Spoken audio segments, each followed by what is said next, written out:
तो मैथ्स में algebra of matrices में हमने एडिशन और सब्सट्रैक्शन आपको बता दिया था, ठीक है। और रो कॉलम मैंने बताया था, मैट्रिसेस आप कैसे लिखते हैं, रो इनटू कॉलम, कॉलम इनटू रो नहीं होता है, क्या होता है, रो इनटू कॉलम में। ये होते हैं रोज और ये होते हैं कॉलम। अब देखिए आपको एडिशन और सब्सट्रैक्शन के बाद आपको मल्टीप्लिकेशन बताया जाएगा। तो मल्टीप्लिकेशन कैसे करेंगे, पहले हम सिंपल से एग्जाम्पल से सीखते हैं, एग्जाम्पल से ही सीखना है, ठीक है। आप हमेशा इसमें ये चीज याद रखिए कि आपको ये पैटर्न फॉलो करना है। अब कहेंगे सर ये क्या पैटर्न है, अभी आपको समझ में आ जाएगा कि ये क्या पैटर्न है, ठीक है ना। ऐसे जाके ऐसे फॉलो करना है आपको। कैसे, देखिए अब मान लीजिए आपके पास ए है 1 -2 3 4 और बी है 5 - 4 1 - 2 5 - 4 और 1 - 2। अब एक चीज याद रखिएगा, rho into column that means ये 1 × 4 हो गया, बोलिए यही ना। और ये है रो इंटू कॉलम 4 × 1 हो गया। तो हमेशा याद रखिए कि उन्हीं दो चीजों का आप मल्टीप्लाई कर पाएंगे जिसका एंड दूसरे के इनिशियल से मैच करता हो। बात समझे, ए का बी में आप तभी गुणा कर सकते हैं जब ए का कॉलम बी के रो के बराबर हो। अगर यहां एक हम कम कर दें 3 × 1 कर दें तो मल्टीप्लिकेशन नहीं हो सकता। मेरी बात समझे कि नहीं समझे, ठीक है। और जो इसका रो, अरे इसका कॉलम, पहले वाले का कॉलम दूसरे वाले के रो के बराबर होना चाहिए। और आंसर आपको क्या मिलेगा, आंसर आपको मिलेगा पहला और लास्ट वाले के बराबर, यानी आंसर आपका 1 × 1 मिलेगा। एक कॉन्सेप्ट समझे आप, यानी अगर आप मल्टीप्लाई कर रहे हैं 2 × 3 वाले को 3 × 4 वाले से, तो आपको आंसर मिलेगा 2 × 4 का मैट्रिक्स। बात समझ में आई। और कभी भी किसी भी मैट्रिक्स का आप मल्टीप्लाई करेंगे तो हमेशा याद रखेंगे कि पहले वाले का कॉलम दूसरे वाले के रो के बराबर होना चाहिए। तो इसमें पहले वाले का कॉलम दूसरे वाले के रो के बराबर है। अब हम लिखेंगे a × b, ए बी करना है हमको। तो आप a ऐसे लिख दीजिए जैसे है, ठीक है। b भी ऐसे लिख दीजिए जैसे है।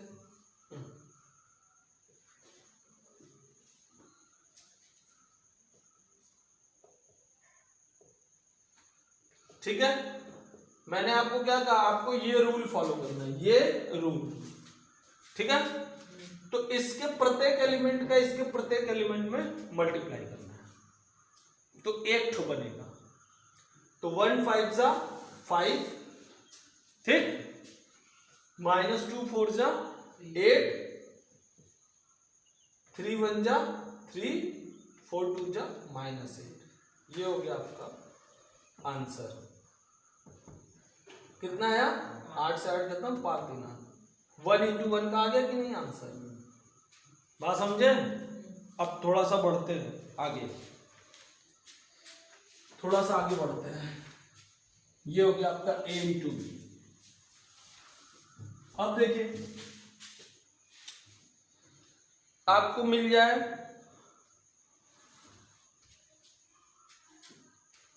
2 1 3, एक मिल गया आपको 2 1 3, 3 -2 1 -1 0 1। बी आपको मिल जाए 1 2 4 1 2 4 और -2 1 -3। समझ गए आप, ठीक है। तो आपको देखिए ये कौन सा मिला आपको, 3 × 3, और ये आपको क्या मिला 3 × 2। बोले ये मिला आपको 3 × 3, ये आपको मिला 3 × 2, ये कॉमन हो गया। आपको आंसर क्या मिलना चाहिए 3 × 2 का। बोले चलिए ए इंटू बी करना है हमको, ध्यान दीजिएगा, खूब बढ़िया ध्यान दीजिए। 3 इंटू 2 का मिलेगा, ठीक है। हमने कहा ये पैटर्न आपको फॉलो करना है, तो ये ऐसे, ठीक है। इसका ऐसे करेंगे, फिर इसी का ऐसे करेंगे, समझ गया। तो आपको क्या मिलेगा, ये और ये मिलेगा। तो इसका ऐसे करेंगे तो 2 1 जा 2 और 1 2 जा 2 और 3 4 जा 12, कितना हो गया 1 2 जा 2 और 1 2 जा 2 और 3 4 जा 12। तो ये मिल गया आपका पहला वाला, ठीक। बात समझ में आई नहीं आई? अब फिर इसी का इससे करेंगे, समझ रहे।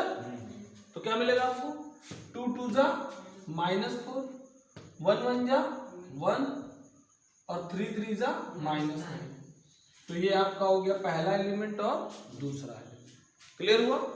फिर से आप आ जाइए इसमें, फिर वही पैटर्न चलेगा,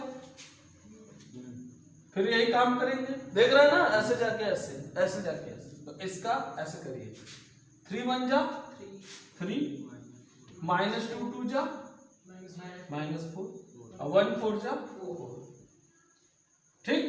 अब फिर इसका इसमें करिए, 3 2 जा -6, -2 1 जा -2 और 1 3 जा -। देख लिया आपने, 2 और मिल गया। फिर आप इसका भी ऐसे ही करेंगे, फिर इसका भी ऐसे, इसका वाला इससे, फिर बात समझ में आई। अब ये पैटर्न समझ में आया आपको कि ऐसे क्यों बनाया मैंने, क्लियर हुआ नहीं क्लियर।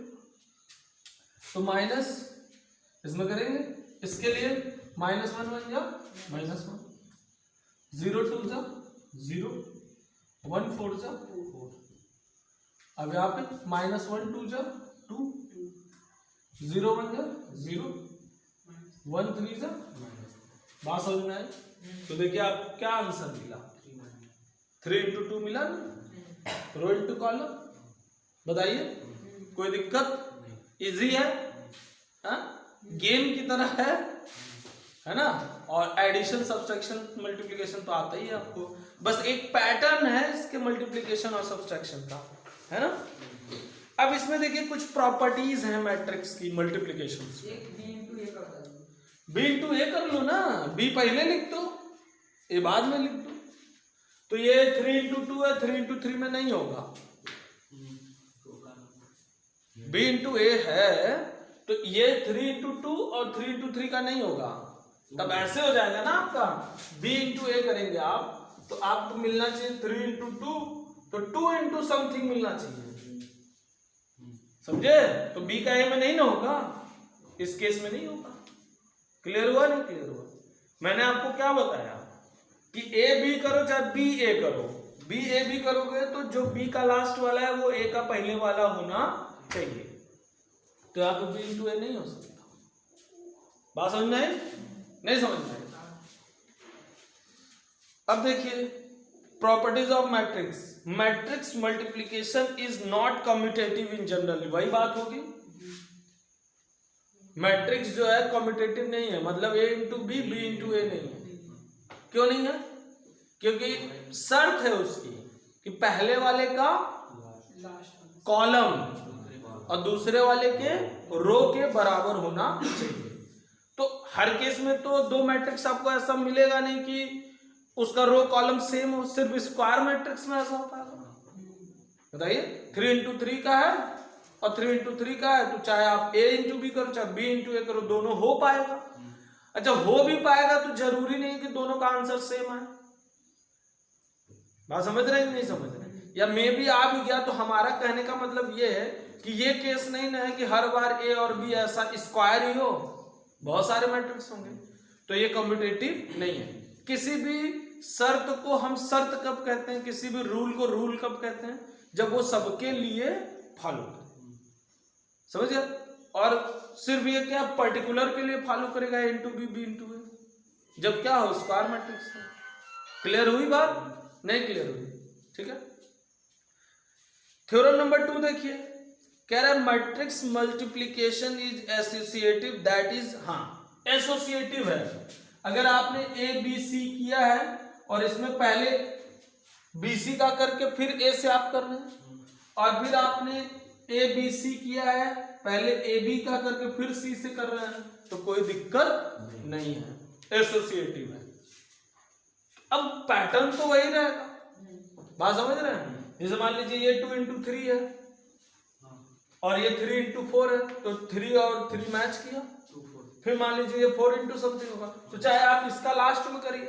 जैसे देखिए ये मान लीजिए आपका पास है 2 into 3 का, ये आपके पास है 3 into 4 का, और ये आपके पास है 4 into 2 का।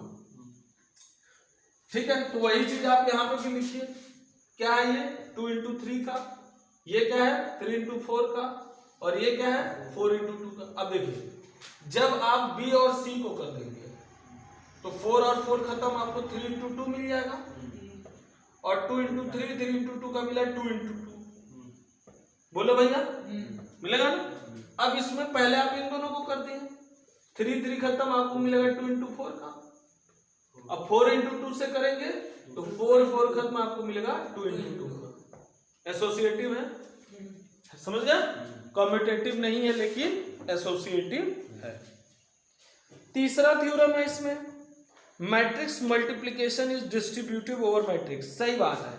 जैसे क्या कह रहा है, मैट्रिक्स डिस्ट्रीब्यूटिव रहेगा। डिस्ट्रीब्यूटिव का मतलब क्या होता है, अगर ए बी प्लस सी है तो ए बी प्लस ए सी, दोनों आंसर सेम है। समझ में आई बात। ए में आप बी मैट्रिक्स का मल्टीप्लाई कर दीजिए और ए में सी मैट्रिक्स का मल्टीप्लाई कर दीजिए, और तब दोनों को जोड़िए, या फिर आप क्या करिए दोनों को जोड़कर आप ए से मल्टीप्लाई करिए, सेम चीज आएगी। बात समझ में आए। अब बी और सी जुड़ेगा कब, जब बी और सी का मैट्रिक्स रो कॉलम सेम होगा। क्योंकि दो मैट्रिक्स कब जुड़ते हैं, जब उनके रो भी सेम हो और कॉलम भी सेम हो। बात समझ में आई, नहीं समझ में आई, ठीक है। तो ये चीजें हैं, ठीक है, ये थ्योरम्स हैं, आप इनको करिएगा। बाकी ऐसा कोई खास थ्योरम नहीं है, तो आप जो है आर डी शर्मा के एग्जाम्पल्स कर लेंगे, ठीक। और अगली क्लास में हम एग्जाम्पल्स आपको कराएंगे। आज के लिए मल्टीप्लिकेशन अलजेब्रा ऑफ मैट्रिसेस में हमने मल्टीप्लिकेशन देखा, ठीक। अब अगली वीडियो में हम आर डी शर्मा के एग्जाम्पल्स करेंगे।